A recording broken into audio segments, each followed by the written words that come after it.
വർഷങ്ങൾക്ക് മുമ്പ് സുവിശേഷം പ്രസംഗിക്കാനായിട്ട് നിയോഗിതനായി വന്ന ഒരു ചെറുപ്പക്കാരൻ. ആ ചെറുപ്പക്കാരൻ പിറ്റേ ദിവസമാണ് പ്രസംഗം തുടങ്ങേണ്ടത്. തലേ ദിവസം ഇങ്ങനെ സ്വകാര്യ സംഭാഷണം നടത്തിക്കൊണ്ടിരിക്കുമ്പോൾ നാടും വീടും ഊരും പേരുമൊക്കെ ചോദിച്ചു വന്നപ്പോൾ ആ മനുഷ്യൻ്റെ ചുറ്റുപാടുകളിൽ അയാളുടെ താമസ സ്ഥലത്തിൻ്റെ പരിധിക്കുള്ളിൽ വളരെ പ്രഗത്ഭന്മാരായ ഒരുപാട് സുവിശേഷകന്മാരുള്ളതുകൊണ്ട് അവരെയൊക്കെ അറിയുമോ എന്ന് ചോദിച്ചു.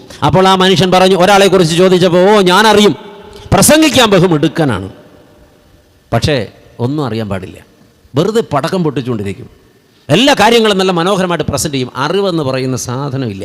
ഞാൻ ഈ പറഞ്ഞ കക്ഷിയുടെ പ്രസംഗം പലവട്ടം കേട്ടിട്ടുള്ള ആളായതുകൊണ്ട് ഇയാളെയും അയാളെയും എനിക്ക് നല്ലവണ്ണം അപ്പോൾ മനസ്സിലായി വരികയാണ്. അപ്പോൾ പരീക്ഷണാർത്ഥം ചോദിച്ചു, അപ്പോൾ മറ്റേ ആളെ അറിയൂ? പിന്നെ ആ ആളെ ഞാൻ അറിയും. ആ ആൾക്ക് അത്യാവശ്യം വിവരവും ബോധമൊക്കെ ഉണ്ട്, പക്ഷേ ഒരക്ഷരം നാലക്ഷരം ചുവ നേരെ പറയാനറിയില്ല, പ്രസൻറ്റേഷൻ വളരെ മോശമാണ്. ദൈവമക്കളെ, അപ്പോൾ എനിക്ക് വീണ്ടും ഒരു അസ്വസ്ഥത തോന്നി. അപ്പോൾ മൂന്നാമത്തെ ആളെക്കുറിച്ച് ചോദിച്ചു.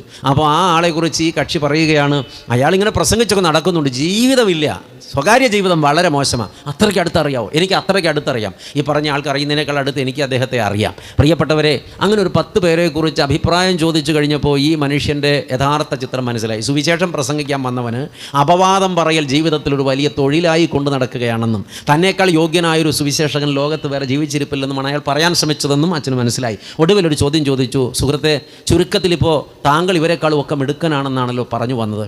രാവിലെ 5 മണിക്ക് ഇവിടുന്ന് ഒരു വണ്ടിയുണ്ട്, ആ വണ്ടിയിൽ കയറിയാൽ വൈകിട്ട് 4 മണിയാകുമ്പോൾ നിങ്ങളുടെ താമസ സ്ഥലത്തെയല്ല. ഈ സ്വഭാവം വെച്ചുകൊണ്ട് ഇവിടുത്തെ ജനത്തെ ഉപദേശിക്കണമെന്ന് താല്പര്യമില്ല, താങ്കൾക്ക് പോകാം എന്ന് പറയേണ്ടി വന്നു. നിങ്ങൾക്കൊന്നും മനസ്സിലായില്ല. ദൈവത്തിന് സ്തോത്രം, നിങ്ങൾക്കൊന്നും മനസ്സിലായില്ല. അങ്ങനെയാണെങ്കിൽ നിങ്ങളെ പിരിച്ചുവിടേണ്ട സമയം കഴിഞ്ഞു എന്നാണ് നിങ്ങൾ എന്നോട് പറഞ്ഞത്.